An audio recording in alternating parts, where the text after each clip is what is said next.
Oi, pessoal, boa noite. Estamos começando mais uma live da série Em qual São Paulo queremos voltar a viver? Você já se fez essa pergunta? Parou para pensar, repensar tudo que pode mudar, né, na cidade, na sociedade durante esse tempo todo que a gente está passando em quarentena, olhando para nós mesmos, né? Não só individualmente, mas também enquanto sociedade.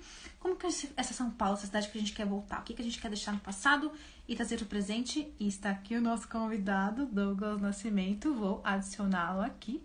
Instituto. Ai, tô tão animada para essa live, tenho tantas perguntas pro Douglas. Vamos ver se o 4G aqui vai comparecer, né? 4G não. A internet da. Ai, gente, do Wi-Fi. Por incrível que pareça, eu. Opa! Olá, Olá, Douglas, tudo bem? Você me ouve bem? tudo jóia. Deixa eu só deixar mais longe aqui. Tá, enquanto você deixa, eu vou fixando aqui o. Oh, meu Deus, uma dificuldade. Pronto, fixei aqui o título da nossa live. Douglas, primeiro, muito obrigada. Vou começar aqui agradecendo pela sua disponibilidade para a gente conversar um pouquinho hoje sobre o que muda, né, na cidade de São Paulo, em qual São Paulo que a gente quer voltar a viver, como que a gente põe em prática esse sonho de cidade que a gente está passando por um momento de exaustão, reflexão, repensar, criar, reinventar, né? Então a ideia dessa live é a gente fazer essa troca. E eu tenho várias perguntas para fazer para você, porque eu sou apaixonada por história e sempre quando eu posso um pouquinho conhecer, eu fico super animada. E primeiro eu queria te perguntar da onde que surgiu esse seu interesse, não só por história, mas pela história de São Paulo, né? Eu anotei até aqui que você, além do Instituto São Paulo Antiga, também atua no Instituto Histórico e Geográfico de São Paulo. Imagino que você, então, é um super entendedor da cidade.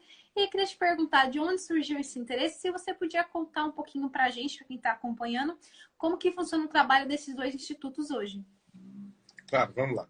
Antes de mais nada, boa noite para você, Malu. Boa noite para todos aí que estão acompanhando a gente na live.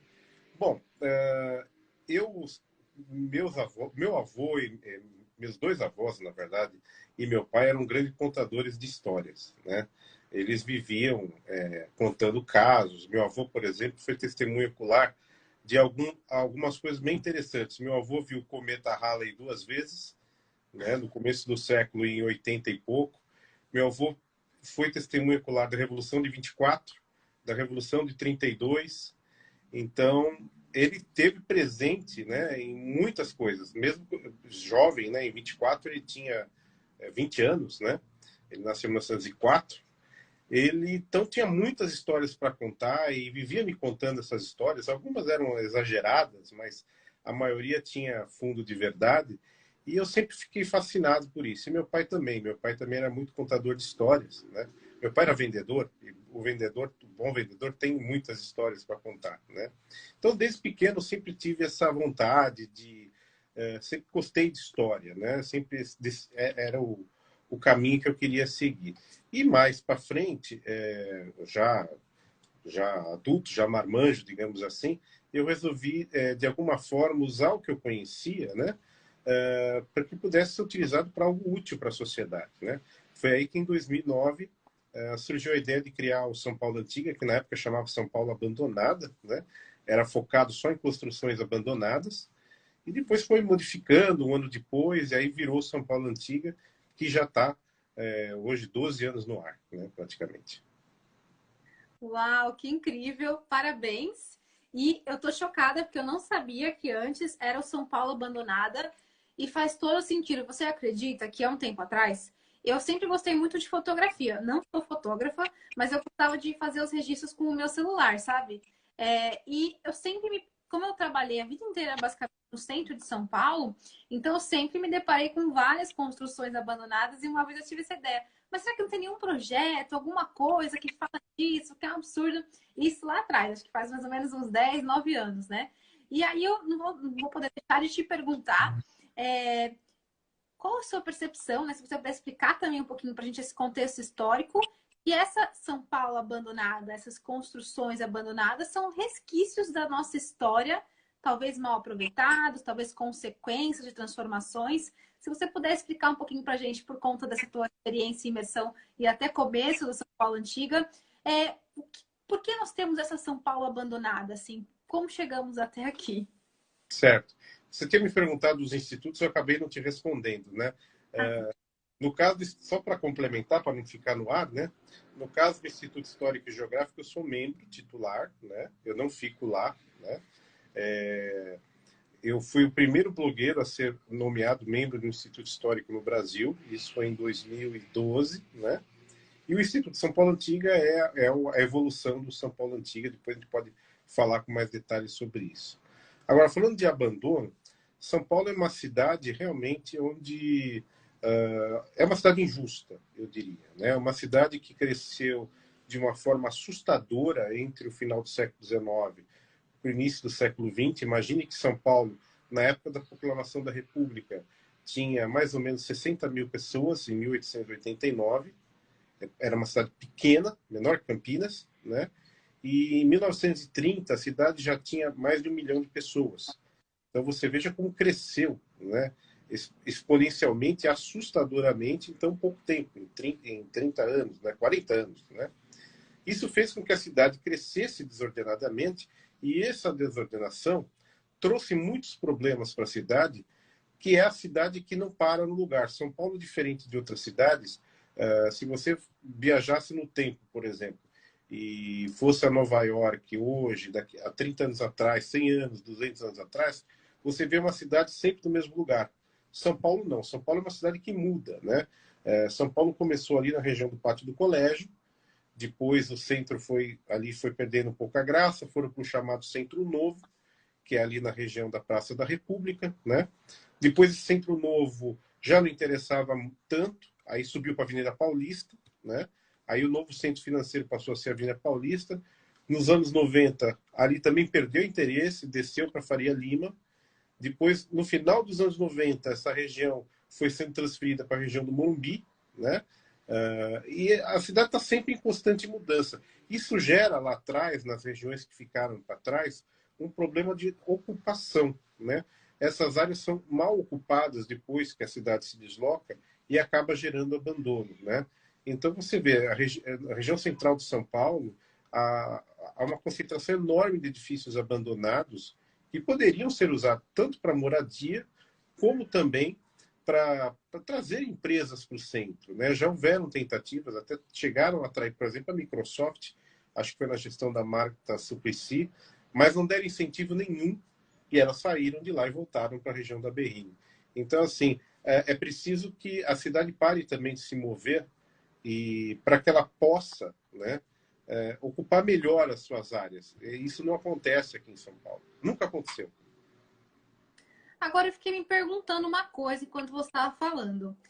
Por que aconteceram essas mudanças nesses centros de trabalho, nesses corações financeiros da cidade? Porque você deu, acho que eu vou pegar os mais recentes, né? Do centro antigo, ali, região da República e arredores, para o centro novo, região da Paulista e arredores, e agora essa religação ali na Faria Lima e Berrini. Você sabe explicar por que aconteceram esses deslocamentos? Olha, os deslocamentos mais antigos se deram pelo crescimento da cidade, né? Centro Velho para o Centro Novo, Centro Novo para Paulista. Até ali ainda era mais ou menos em virtude do crescimento da cidade, que requereu mais terrenos. A partir dos anos 60, começa a haver uma especulação imobiliária muito grande em São Paulo, né? Essa especulação imobiliária em São Paulo, por N motivos, como, por exemplo, planos diretores que são aprovados já desatualizados, a inércia do poder público, acaba fazendo com que a especulação, imobiliária, continue expandindo a cidade, ao contrário dos serviços, né? Por exemplo, a gente vê regiões como, por exemplo, Morumbi, hoje tem trem da CPTM, você consegue andar, mas não tem metrô, né? Por quê? Porque a especulação imobiliária levou a cidade mais ao sul antes mesmo da estrutura. Então, por exemplo, as ruas no Itaim Bibi, que era um bairro muito mais residencial e hoje é um bairro misto, né? Mas é um bairro extremamente movimentado, há ruas do bairro que cheiram esgoto. Quando eu falo isso, as pessoas falam, ah, você está inventando. Eu levo as pessoas nessas ruas para comprovar isso.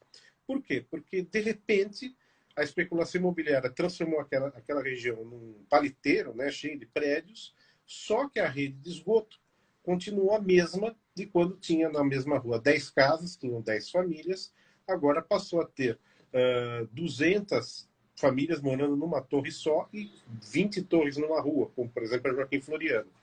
E não houve investimento em rede de esgoto, problema em encanamento de água, então a região fica toda deficitária, né?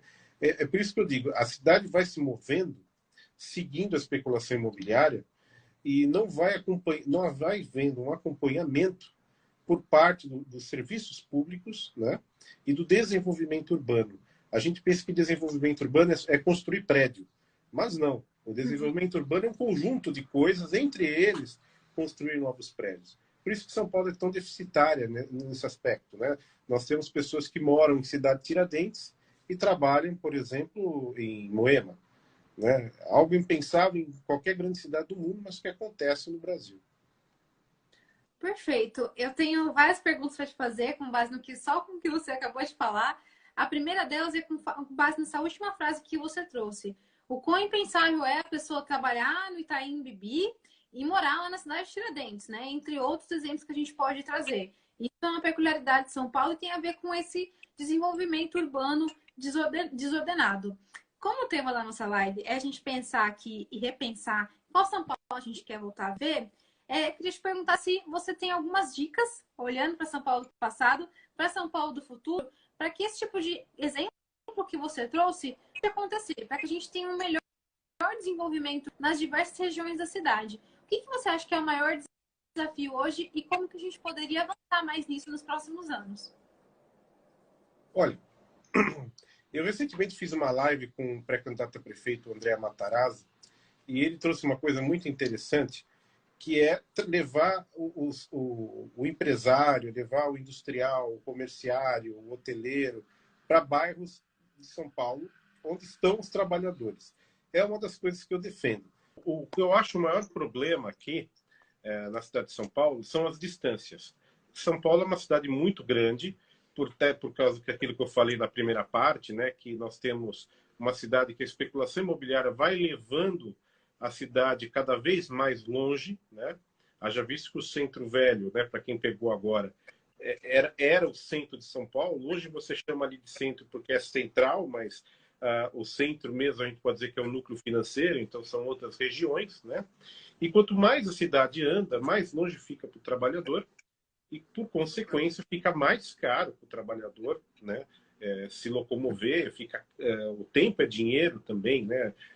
Eu tive como exemplo eu mesmo, estava falando na primeira parte, que eu, quando era jovem, eu morava em São Miguel Paulista e cheguei a trabalhar em Moema. Então era uma jornada para sair de São Miguel até chegar lá em Moema. Depois, quando eu tive carro, melhorou um pouco, mas eu também perdi um baita tempo no trânsito, né?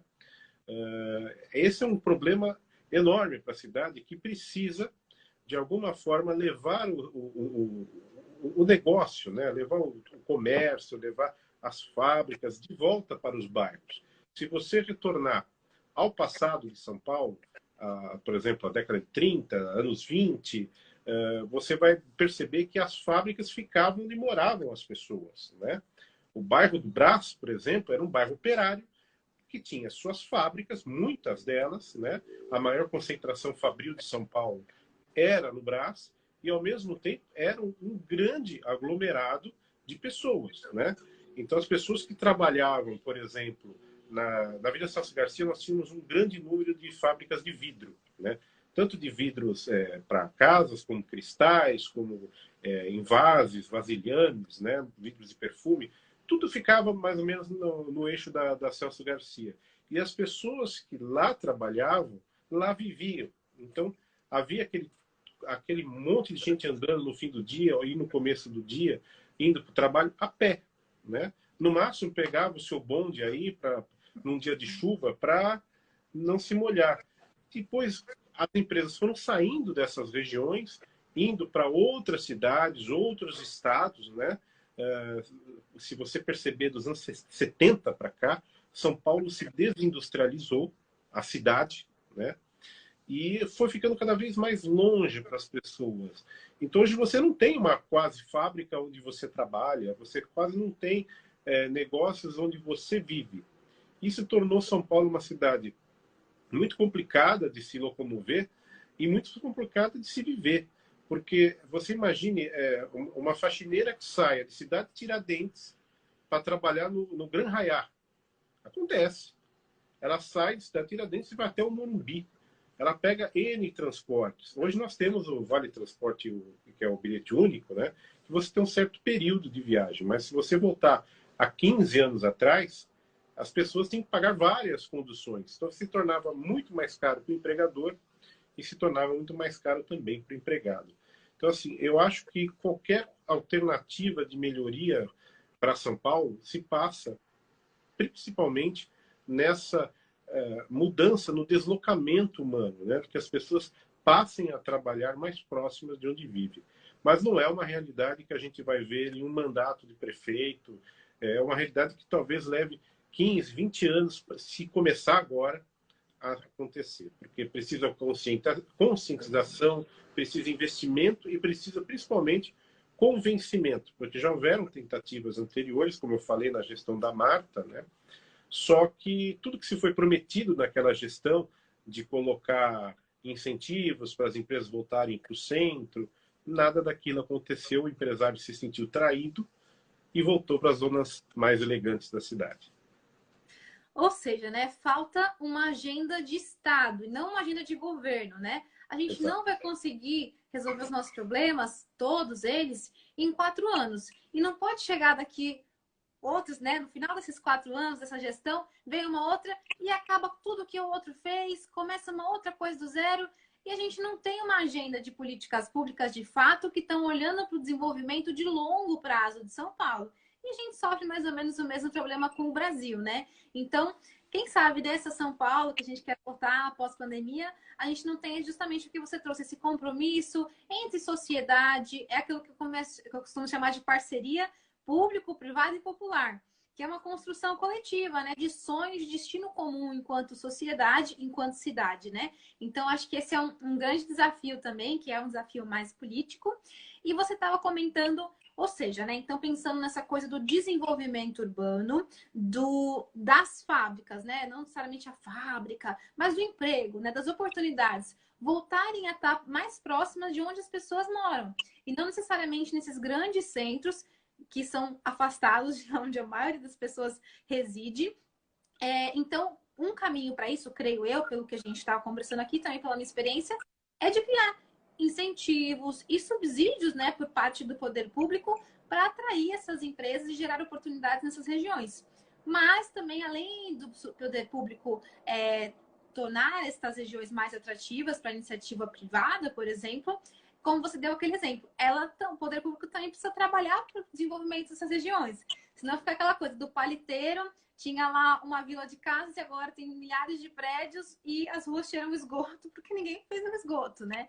Então, o que eu ia te perguntar é, além do emprego, o que você acha que podem ser os principais pontos para esse desenvolvimento urbano descentralizado? Além da geração de renda, o que mais você acha que deveria ser prioridade por conta do poder público? E também, se você quiser trazer alguns outros exemplos de iniciativa privada, sociedade, fica à vontade também.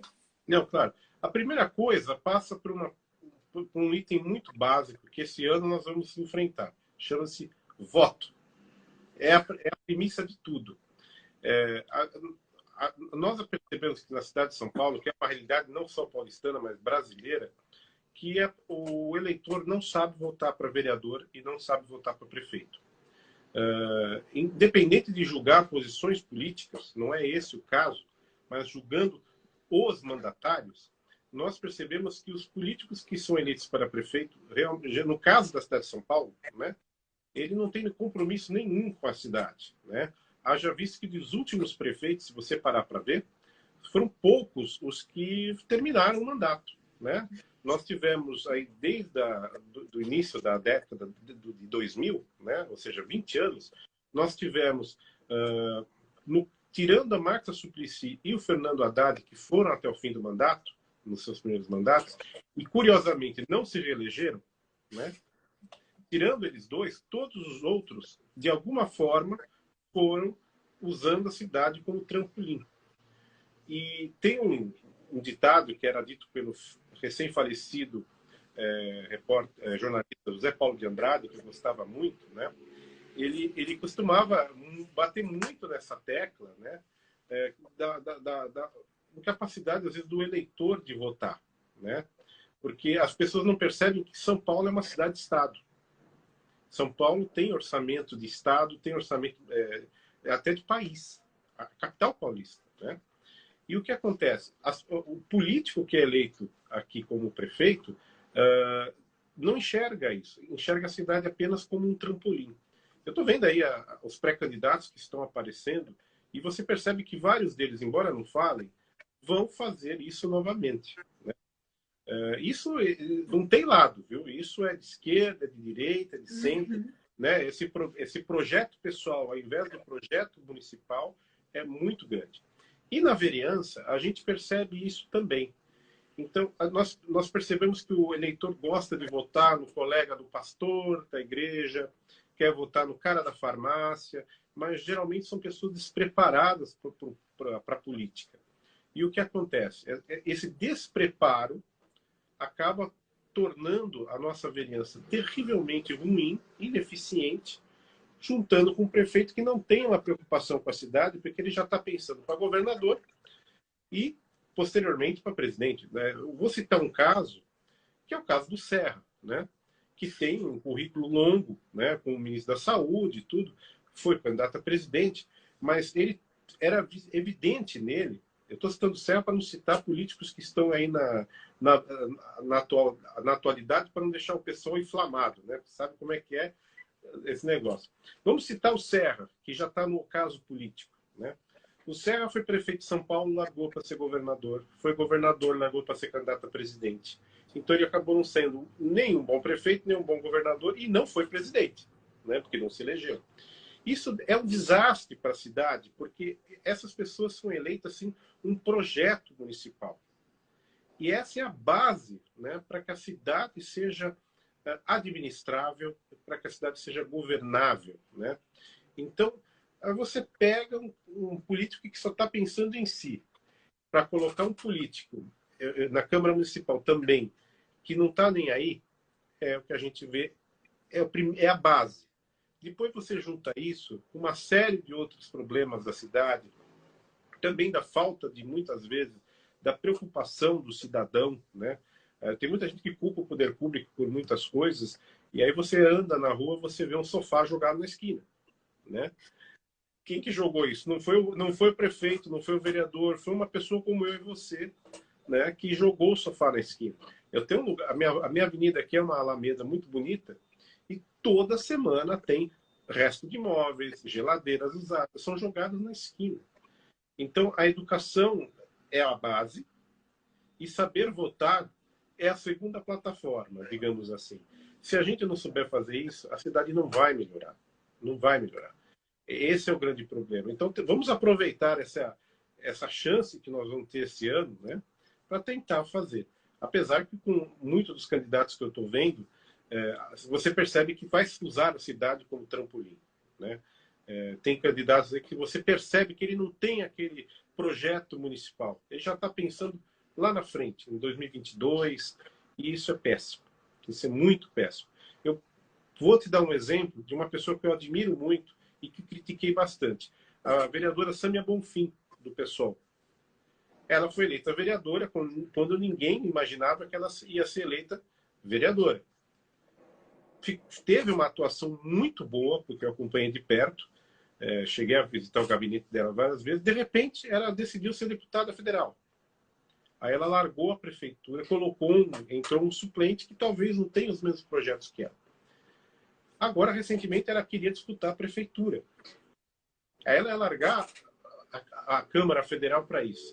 Então, às vezes, a pessoa é um político que tem futuro, mas que esquece de pensar que são passos longos, lentos, para se chegar lá em cima, né? Quando eu digo lá em cima, é no Planalto Central. E isso acaba, parece que, cegando os políticos. Isso me incomoda muito, porque a cidade de São Paulo fica sendo sempre deixada em segundo e terceiro plano, enquanto é uma cidade-estado, né, que é o primeiro plano, né?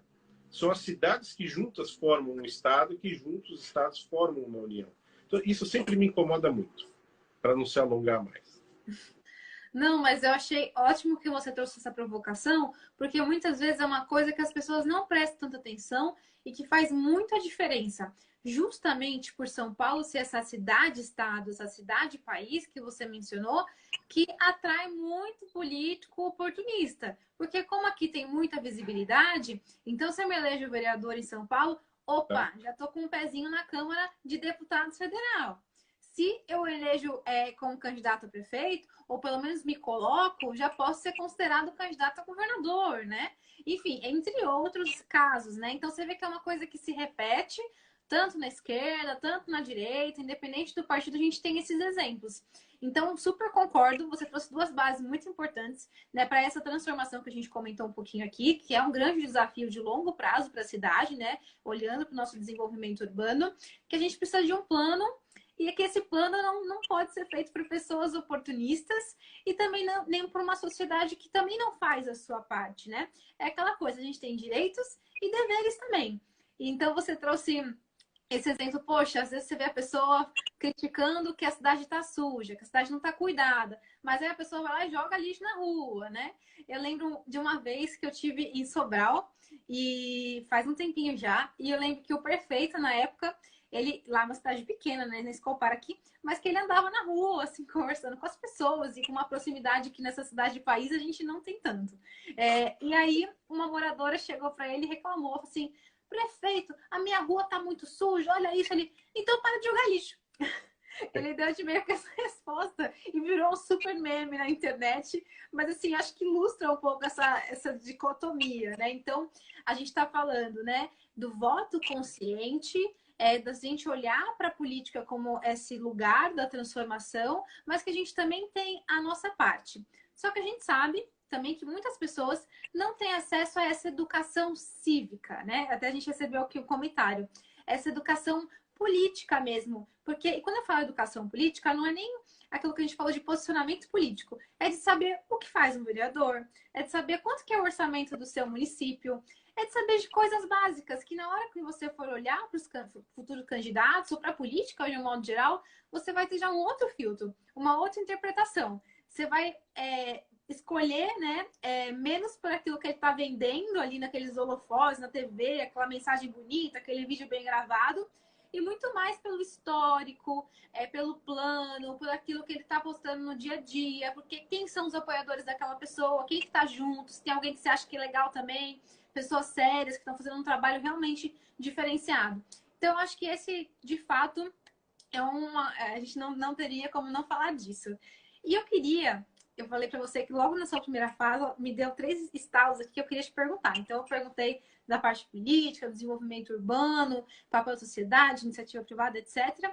E tem uma coisa, quando você falou do esgoto, e ainda mais naquela região da Berrini, na região ali do Itaim, Faria Lima, quando você fala dessa região, eu lembro de um período que eu trabalhei lá. E olha que eu moro no extremo norte de São Paulo, aqui no bairro próximo ao Tucuruvi, eu moro na Vila Mazei. Então você imagina a viagem de 2 horas para ir, depois 2 horas para voltar todo dia. Metrô, trem, ônibus, etc. E toda vez que eu chegava no trabalho cansada já, porque estava 2 horas ali naquele metrô lotado, aquele trem, etc., aquele cheiro daquele Rio Pinheiros. Aí você fala, cara, como que pode? Esses prédios, né? Que é o paliteiro, empresas tão grandes, sabe? Uma coisa tão, com tanta riqueza, esse coração, esse centro financeiro do lado de um rio que é um esgoto a céu aberto. Então, eu queria te pedir, se você puder, contar um pouquinho da história dos rios de São Paulo. Eu sei que você, enfim, estuda história de modo geral, então você sabe um pouquinho, acho que de cada coisa, principalmente que ligado à cidade de São Paulo. Meu, por quê? Eu acho que isso é uma coisa que muitas pessoas sabem do problema, mas não sabem de onde que ele vem. Por que que os principais canais, os principais rios da cidade estão desse jeito? Por que que nós tampamos os nossos rios? E como mudar? Porque, como a gente falou, toda eleição vem alguém falando que vai despoluir o rio. Acaba o mandato, o rio tá lá. Então eu queria ouvir um pouquinho da sua opinião do porquê que a gente chegou, por que os rios estão desse jeito e o que a gente poderia fazer. Sim. Olha, despoluição de rio, que está sempre na crista da onda, a gente ouve em São Paulo desde a Eco 92. Olha quanto tempo já faz. Pela primeira vez, eu estou vendo realmente um trabalho de despoluição do rio de maneira eficiente pelo governo do estado agora, no Rio Pinheiros. Realmente está indo, né? Eu tenho acompanhado de perto e tenho recebido imagens da assessoria de imprensa, da empresa que está cuidando da limpeza. Parece que nós vamos ter algo positivo em relação a isso. Parece. Eles falaram para 2022, eu ainda acho 2022 muito prematuro, mas é evidente que está se movendo alguma coisa. Sobre os rios, recentemente eu estava fazendo uma pesquisa para uma matéria no São Paulo Antiga, porque a gente estava contando a história de uma rua que não existia até os anos 30, porque era um córrego. E hoje é uma rua. O córrego continua lá canalizado. As primeiras canalizações e retificações aqui na cidade de São Paulo começaram no início do século XX, 1910, 1915, com a retificação do córrego do rio Tamanduateí. Foi o primeiro a ser retificado, né? Aquela região da 25 de março era toda sinuosa, ali nós tínhamos a várzea, né? Que inclusive a várzea, eu sempre lembro as pessoas que, quando a gente fala futebol de várzea, né? Que hoje é nacionalmente conhecido, tem esse nome porque se disputava futebol nos primórdios, ali na várzea da região do Parque Dom Pedro, né? Essa várzea não existe mais, mas os rios estão lá, rios e córregos. Então, naquela época, quando se fez a primeira canalização e retificação, que foi o caso do Tamanduateí, começaram a achar que Rio Bacana era rio canalizado, ou rio retificado. E aí houve esse boom, né? Não só em São Paulo, como em outras cidades, de achar que tinha que tampar tudo. Você pega textos onde que haviam jornalistas na época que defendiam abertamente fechar os córregos, tampar os rios, porque aquilo era feio, né? Era atrasado, era coisa de roça. E essa mentalidade cresceu de uma forma tão grande que acabou sendo praxe, né? Então nós tivemos o Tamanduateí, depois o Rio Ipiranga, depois o Rio Tietê e Pinheiros, esses parceiros, o Anhangabaú, né? Depois tivemos os córregos de Sapateiro, esses outros que são córregos de rios vitais da cidade de São Paulo, que ficaram todos fechados.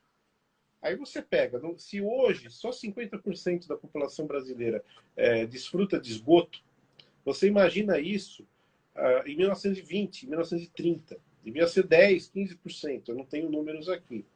Começou-se, as cidades começaram a crescer e começou a descarregar esses esgotos nesses rios que estavam tampados, né? O resultado a gente colhe hoje, né? Os nossos rios viraram latrinas, nossos rios são latrinas, né? Perdeu-se o mapeamento de boa parte dos nossos córregos, porque hoje em dia, quando você fala em córrego, você lembra aquele negócio de periferia sujo, com garrafa PET boiando, mas córrego nada mais é que um pouco menor que um riacho, né? Não é uma coisa feia, mas hoje em dia, quando você fala, você viu aquele córrego, o cara já pensa assim em lugar de esgoto, porque conseguiram, com tanto tempo, transformar o nome córrego num lugar ruim, né? Então você imagina, nós temos na cidade de São Paulo todos esses rios tampados, né, encanados. Você imagina, por exemplo, o Rio Tietê, que ele era totalmente sinuoso, né? Hoje ele tem algumas curvas breves para o trânsito, mas ele é reto praticamente. Se você imagina quando chove e o rio precisa se expandir, para onde ele vai, né? Acaba subindo aceleradamente, né? Diferente de um curso natural do rio, que ele vai subindo aos poucos, ele sobe muito mais rápido, porque ele vai encontrar concreto dos dois lados, aí ele vai subir, porque não tem aquela porosidade da terra, né? Então tudo isso transformou a cidade ainda mais caótica, né? Porque os rios sobem rápido, de repente você está num lugar, você não consegue nem sair, porque subiu aquela enchente, você ficou preso, ficou ilhado. Não é que o rio é ruim, é que o rio está se tentando fazer aquilo que ele sempre fez, que a natureza mandou, né? Então isso realmente eu sempre achei Tem um documentário muito bom que eu sempre recomendo assim, que é o Entre Rios, né? Que ele mostra muito bem, né, esse crime que foi feito por nossos políticos do passado e que a gente hoje tem essa visão de falar, nossa, tem que deixar os rios respirarem. Mas nossos antepassados pensavam iguaizinhos aos políticos, né? Eu sempre digo que os políticos são reflexo da sociedade e não o contrário, né? Então, o que acontece? Os políticos que nós elegemos naquela época são responsáveis porque a população pensava desse jeito, né? Você vê ali onde nós estamos na Juscelino Kubitschek, no Itaim, né? Ali era um córrego caudaloso que dava ali já perto do Rio Pinheiros. Está tudo tampado, né? Vamos pegar 23 de maio, era um córrego a céu aberto, está tampado, né? Fora outros lugares, né? Por exemplo, você estava falando da Vila Mazei. Seguindo adiante da Vila Mazei, onde você mora, lá embaixo, naquela avenida, você vai descendo lá, esqueci o nome dela, lá para baixo. Quando acaba a Avenida Mazei, lá embaixo tem uma avenida, que tem o 6C, tudo. Ali atrás tem uma rua chamada Rua da Cachoeira. Não é Rua Cachoeira, é Rua da Cachoeira. Por quê? Porque ali tinha uma cachoeira. E cadê a cachoeira hoje? Não tem, porque canalizaram tudo. Em cima, na montanha que vem da Cantareira, como embaixo. Então não tem mais nada. Então hoje a Rua da Cachoeira, as pessoas chegam ali e acham até que é um nome bobo, porque não tem cachoeira nenhuma, não tem nem água aqui, né? Então aí você vê, né, como que essas coisas afetam o nosso dia a dia, né? Você tem menos pássaros, consequentemente você tem mais insetos, né? E aí todo esse ecossistema mistura com a nossa vida dia a dia e acaba virando um grande problema. Uma coisa que eu vi hoje de um grande radialista que está falando que diminuiu muito a incidência de dengue esse ano em São Paulo. Mas por quê? Porque menos carros na rua, diminuiu a poluição, mais pássaros apareceram, os pássaros se alimentam de insetos também, com isso diminuiu a população de mosquitos e, consequentemente, diminuiu o foco de dengue na cidade de São Paulo. Você vê que tudo relacionado, né? Então, o ambiente, o meio ambiente, o ambiente das pessoas, a sociedade, tudo funciona junto, né? E eu tô aqui só pensando, tem uma pergunta para te fazer, Douglas. A São Paulo, que a gente quer voltar a viver, é com os rios tampados, encanados, soterrados, ou a gente quer começar um processo para tentar recuperar esses rios? Você acha que isso é possível? É possível, né? Hoje já há movimentações nesse sentido, como eu falei no começo da pergunta anterior, que o governo do estado está realmente despoluindo ali o Rio Pinheiros, né? Mas boa parte dos nossos córregos e rios jamais vão voltar a ver a luz do dia, porque a cidade foi construída em cima, né? Por exemplo, o Tamanduateí você consegue ali recuperar tudo, mas ele vai continuar sendo um rio canalizado. Ele pode voltar a ser limpo, mas vai continuar sendo um rio de concreto, né? Cercado de concreto. O Tietê e o Pinheiros você consegue aí fazer uma boa movimentação, eles podem voltar a ser navegáveis, né? Quando você fala voltar a ser navegável, você fala assim, puxa vida, mas há quantos séculos que não dá para navegar nem nadar no Rio Tietê? Não dá 100 anos, né? Não dá 100 anos, para você ter uma ideia como a gente destruiu a cidade no século XX, né? O meu avô nadava no Rio Pinheiros na década de 20, perdão, no Rio Tietê na década de 20. Ele morava ali perto e ele nadava ali. Eu conheço uma outra pessoa que foi campeã de natação pelo Espéria e nadava ali, né? Tinha barcos, né? E nós hoje não temos o transporte fluvial porque o rio é um esgoto, né? Então, dá para recuperar? Dá. Eu acredito que vamos recuperar. Até agora, essa privatização dos serviços de esgoto, de água, tudo, por um lado, vai forçar essa modernização, né? Eu acredito que nós vamos ter isso melhor. Mas vamos continuar tendo vários rios tampados. Tem muitos. Nós tínhamos centenas de rios na cidade de São Paulo. Eu até fiz um mapeamento que eu ainda não publiquei de córregos e riachos e que existem até hoje, e que não dá mais para você falar nada dele, porque tem casas em cima, tem prédios em cima, passa metrô, é difícil. Onde vai ser a sede do Instituto de São Paulo Antiga, por exemplo, tem na Rua Cachoeira, não é a Rua da Cachoeira, é só Cachoeira. Tem um córregozinho que é problemático há décadas. Hoje ele não passa um fio de água, ele está desativado, porque mudaram o ramal lá na Moca. Mas ele vinha de um riacho que desembocava, que virava um ramal, uma parte desembocava no Tamanduateí, e a outra parte, que é essa que atinge a Rua Cachoeira, desembocava no Tietê. Hoje não existe mais nada, é um córrego seco. E no trecho próximo ao Instituto, ele está aberto. Ele nunca foi canalizado, ele nunca foi tampado. Então você vê um buraco que você fica imaginando, o que é isso aqui? Uma obra do metrô que não deu certo? Um túnel para esconder alguma coisa do governo? Não, era um córrego. E ele secou. E aí está lá parado, abandonado. Como esse caso, existem inúmeros na cidade de São Paulo. Especialmente na região central da cidade, tem muito córrego que foi tampado, né? Quer dizer, toda a região, toda a cidade tem, mas na região central tem muito córrego que hoje está lá escondido e que nunca mais vai voltar a ver a luz do dia. Douglas, nosso tempo está quase acabando. Eu tenho mais duas perguntas muito importantes para te fazer. Se eu pudesse, eu ia te fazer muitas outras, mas eu vou focar nessas que eu acho que são muito importantes. Você que estuda essa São Paulo antiga, né? Vive para isso, assim, a super referência. O que dessa São Paulo antiga do passado que a gente poderia aproveitar para São Paulo do século XXI? O que a gente tem a aprender com a nossa história?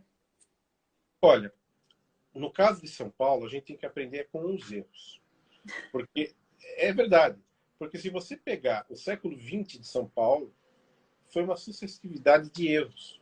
Erros administrativos, erros estratégicos, que acabaram ocasionando na cidade caótica que nós temos hoje, né? Você pegar cidades de tamanhos similares na América do Sul, como Montevidéu, Buenos Aires e Santiago, que cresceram nas mesmas épocas da cidade de São Paulo, vocês vão ver que elas são completamente diferentes. Elas têm seus problemas, claro, né? Afinal são cidades de países de terceiro mundo, mas não se assemelham a São Paulo. Por quê? Diferente daqui, lá houve planejamento, né? Então, assim, aqui nós tivemos uma preocupação muito grande em se tornar a locomotiva de São Paulo, a locomotiva do Brasil, né? Por muito São Paulo, a locomotiva do Brasil. Nós nos tornamos uma locomotiva sem freio. Essa é a grande realidade. A cidade cresceu, a cidade se tornou grande, mas ela não cresceu numa velocidade adequada. Então nós criamos um trem sem freio. E hoje a cidade, esse trem está cada vez mais devagar, porque a cidade está se desindustrializando, aliás, já se desindustrializou, né? E hoje é uma cidade de serviços, né? E o que vai acontecer? Nós temos que observar o que foi feito de errado no passado, para que no futuro não se façam as mesmas coisas, que não se tampe mais córregos, que não se faça essas fábricas, não digo nem fábrica, São Paulo quase não tem mais fábrica, mas que não deixe que o trabalhador more tão longe, né, do seu lar, que tenha melhorias na educação, que tenha melhorias sociais realmente concretas, né? Quando eu estava na escola, eu tenho 46 anos, a gente tinha uma matéria que chamava Estudos Sociais. E tinha uma outra que se chamava Educação Moral e Cívica. A Educação Moral e Cívica caiu no ranço por causa de ter sido criado durante o regime militar. Tá bom, beleza. Vamos deixar a Educação Moral e Cívica para lá. Mas os estudos sociais era uma matéria onde você aprendia a ser uma coisa muito importante, a ser cidadão. Você aprendia sobre a sua história, sobre o seu bairro, sobre como você deve se portar andando na rua, como você atravessa a rua. Tudo isso se aprendia nos estudos sociais. Não temos mais isso. Hoje nós temos o quê em matéria de cidadania? Só iniciativas extracurriculares, né? Sem o compromisso, tudo. Isso é muito ruim. Então eu sempre falei que estudos sociais parou, não devia ter parado, porque isso ajuda a formar o cidadão, né? e você aprendia a história do seu bairro. Hoje você não aprende a história do seu bairro na escola. Não tem mais história nem da cidade, quase. Imagine do seu bairro. Então você cresce sem saber a história da sua região, da onde você vive. Você cresce sem saber a história da sua cidade, como você vai reivindicar, como jovem, essas mudanças, se você não sabe o que precisa ser mudado, né?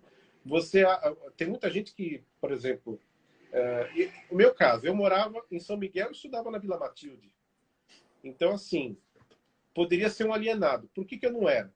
Porque na minha época tinha estudos sociais. Eu aprendi a história da Vila Matilde, aprendi a história de São Paulo. Hoje não tem mais nada disso. Então a pessoa acaba indo, se forma, né, no segundo grau, acaba indo para a faculdade, entra, né, num curso universitário, até se forma doutor, mas não sabe falar nada sobre a rua que ele mora. Aí a rua que ele mora está cheia de problemas, né? A rua que ele mora está sofrendo uma especulação imobiliária terrível e ele não sabe criticar isso, porque ele não aprendeu isso. Só que isso é interessante, né? Porque enquanto a pessoa não reivindica, a especulação imobiliária corre, né? As desigualdades continuam e o político que só usa a cidade como trampolim continua usando a cidade como trampolim, né? Por isso que não adianta. A gente anda, dá voltas e o problema básico é educação. Não adianta. Não, Educação. perfeito. A gente recebeu uma dica muito legal aqui da Maria Luísa, de que tem no acervo da prefeitura as histórias dos bairros. Então, Tem. eu vou dar uma pesquisada depois. Você sabe se esse acervo está online? Sim, os livros de história dos bairros, eu tenho todos eles aqui, estão aqui atrás. Mas todos eles estão disponíveis para download gratuito. Em uma Perfeito. página, não sei te dizer qual é a página certinha, posso ver depois e te mando, porque eu tenho aqui no computador, mas tem.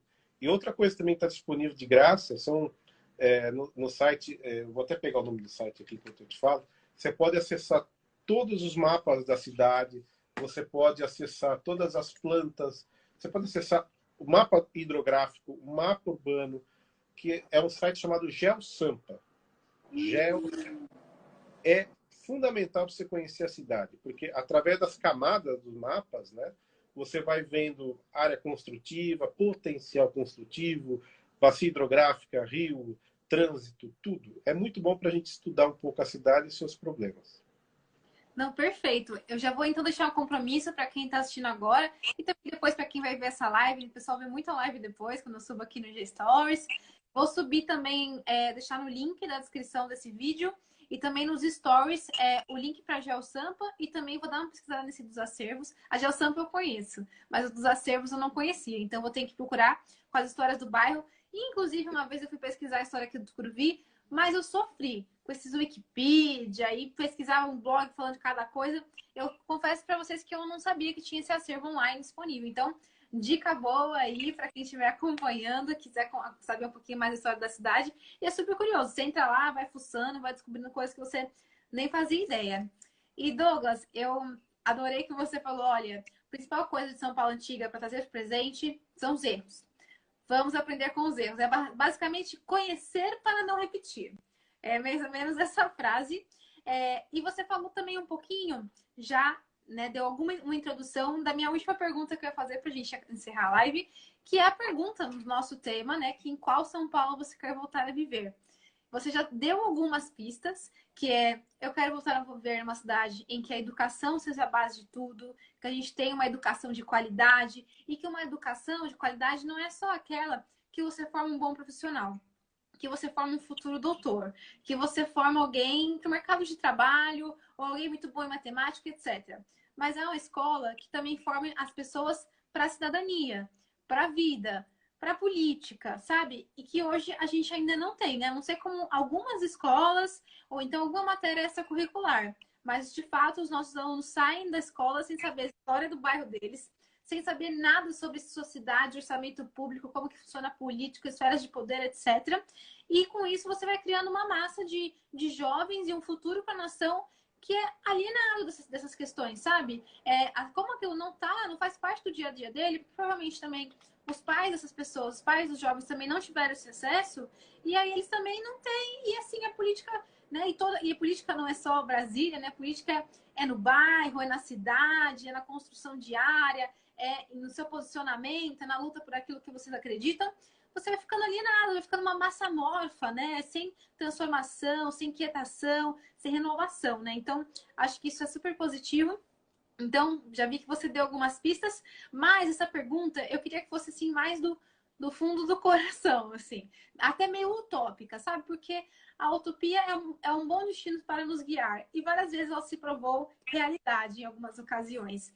Então, se você pudesse descrever a cidade dos seus sonhos, a São Paulo dos seus sonhos, como você descreveria a São Paulo que você quer voltar a viver um dia? Como não dá para viajar no tempo, né? Senão eu voltaria para a década de 40, 50, para ir tentar mudar alguma coisa. Vamos parar de tampar rio, né? E também para ver a garoa, né? Porque hoje a gente não vê a garoa, né? São Paulo era a cidade da garoa, hoje isso não existe mais, né? Uma das poucas regiões que você consegue ver garoa na Grande São Paulo, assim, do jeito que era na cidade de São Paulo, é no bairro de Cumbica, onde tem o aeroporto. Inclusive, Cumbica quer dizer céu baixo, por causa da... alguma coisa assim. É algo com céu baixo por causa da neblina. E eu nunca... Bem que eu gostei de tirar umas fotos com o meu celular para postar no São Paulo Antiga dessas neblinas, mas realmente só acabou em São Paulo. A cidade que eu gostaria de viver é uma cidade que pode continuar sendo grande, São Paulo sempre vai ser grande, mas que fosse uma cidade mais humana, né? E uma cidade menos dependente, por exemplo, do transporte individual e mais, né, uma cidade mais bem resolvida, né? Utópico, eu não diria que é utópico, eu diria que é difícil de conquistar, mas eu acho que se nós soubermos votar, né, eu sempre volto nessa questão, a gente vai conseguir fazer com que a cidade melhore. Então, é um apelo que eu faço para nossos colegas que estão assistindo. Vai aparecer muito candidato. Pensa bem, independente do lado, viu? Porque o lado, se o cara é de direita, o cara é de esquerda, tem gente boa na direita, tem gente boa na esquerda, tem gente boa no centro e tem gente ruim nos três lados, né? Eu já votei em cara de direita, já votei em cara de centro, de esquerda. O problema não é o lado da pessoa, o problema é o projeto. Se a pessoa não tiver o projeto, a cidade que você sonha viver, a cidade que eu sonho viver, não vai acontecer. Então é importante isso. Às vezes você tem um amigo que é candidato a vereador, fala, vota em mim. Se você quer agradar, fala que vai votar e não vota, mas vote em alguém que realmente vá fazer, né, algo pela cidade. É muito importante. A cidade que eu quero viver é uma São Paulo onde eu possa pegar o metrô perto da minha casa, para ir num cinema e descer de metrô, uma cidade onde eu possa andar na rua com segurança, né? Uma cidade onde não tem essa especulação imobiliária desordenada. Essa é a cidade que eu quero. E uma cidade bem administrada, né? É a base de tudo, né? Não vamos longe, né? Nova York era o caos igual São Paulo. Até a década de 70, finalzinho da década de 70, comecinho da década de 80. Com a eleição de novos prefeitos que combateram a máfia lá, abriram espaço para uma Nova York melhor, que acabou elegendo Rudolph Giuliani, que terminou o serviço. Ele não começou, ele terminou. A gente pode fazer a mesma coisa em São Paulo. Independente do lado do cara ou da mulher que vier assumir, nós podemos fazer isso. Depende de nós. Depende de mim, de você e de todos nós. Vamos torcer para que outras pessoas se conscientizem, né, com isso. Perfeito, adorei. Também compartilho do mesmo sonho que você. Quero voltar a viver nessa cidade, quero viver nela um dia. E eu acho que é muito importante que você trouxe que, olha, gente, a mudança depende de todo mundo, de todos nós. Mas o espaço onde ela vai acontecer ou não é na política. Então, a gente tem que tomar muito cuidado, tem que fazer a nossa parte, tem que participar como a gente puder. E quem você conhecer que não puder, que não tiver muito por dentro, chama essa pessoa para conversar também. Eu tenho alguns exemplos disso, né? Eu sou estudante de política, cientista política, admiro, gosto muito de falar sobre política. Então, eu já chamei as pessoas mais inusitadas, que tinham até medo de falar de política comigo. Eu falei, não, política não é essa coisa que você está pensando. Vamos falar qual que é o problema da tua rua? Ai, aqui o ônibus demora, não tem iluminação. Então, isso é política, sabe? Então, cada um acho que fazendo a sua parte de um jeito, a gente chega lá nesse sonho de cidade que a gente quer tanto. Como você colocou, uma cidade onde o transporte público realmente funcione, que seja acessível, que você possa ter esse direito de ir e vir, transitar e acessar a cidade, todas as suas oportunidades. Uma cidade que tenha uma educação de qualidade para todo mundo. Quanto mais a gente universalizar a educação, mais todo mundo vai ganhar. Então, a educação, como você trouxe, é a base, e essa educação na integralidade do ser humano.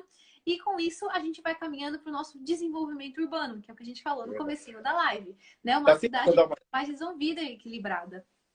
dá tempo de eu dar uma dica? Dá sim. A nossa colega aqui, a Isa, falou do acervo da Implaza. Para quem não conhece o acervo da Implaza, é excelente, é de nível estadual. Eu vou dar uma dica em relação à Implaza. Vão no YouTube e entrem no canal da Implaza. Tem vídeos excelentes falando sobre o desenvolvimento de São Paulo e são ótimos. São nota 10. As imagens não são de alta resolução na maioria dos casos, né? Porque são vídeos gravados na década de 60, 70. Assistam um em especial. É um que eu não vou lembrar o nome do vídeo agora, mas vocês vão achar facilmente, que ele fala sobre ocupação de terrenos em São Paulo. É excelente. Ele mostra os bairros que estavam começando, as favelas que estavam começando naquela época, que a gente fala comunidade, né? Mostra quando começou essas favelas a crescerem em São Paulo e mostra o que eles imaginavam para o futuro. E foi exatamente o que aconteceu, o que a Implaza meio que estava mostrando na época. Vale a pena assistir. São vídeos de 15 minutos. Todos os vídeos da Implaza são ótimos, mas esse aí marca, porque mostra realmente que a cidade não é bem administrada há muito tempo. Então vamos lá, pessoal. Aqui eu vou fazer uma listinha das recomendações.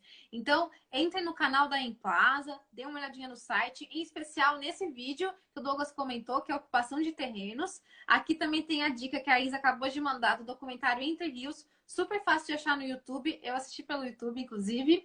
E também a gente teve a dica do Geo Sampa e também do acervo histórico, que tem as histórias dos bairros aqui de São Paulo. Depois eu vou procurar disponibilizar tudo aqui no link na descrição e também nos stories aqui para quem está no Instagram, porque depois você vai para o YouTube, Facebook, etc. E a gente vai postando para que todo mundo, quem possa acessar agora e depois, tenha acesso a todo esse conteúdo que tem super a ver com o que a gente discutiu aqui hoje. E Douglas, muito obrigada pela verdadeira aula. Se eu pudesse, ficaria te fazendo várias perguntas aqui, mas aí o Instagram vai travar, né? O povo vai cansar. Eu acho que foi ótima a nossa live. E conte comigo aí para esse sonho de cidade. Eu sou uma ativista, uma empolgada com São Paulo, com ciência política, e seguimos juntos aí nessa luta. Precisando, é só chamar que a gente volta. Perfeito, querido. Amei. Um beijão para você, um beijão para todo mundo que acompanhou. Até as próximas. E sextou, hein? Boa sexta para vocês e bom fim de semana. Eu também. Tchau, tchau. Tchau, tchau.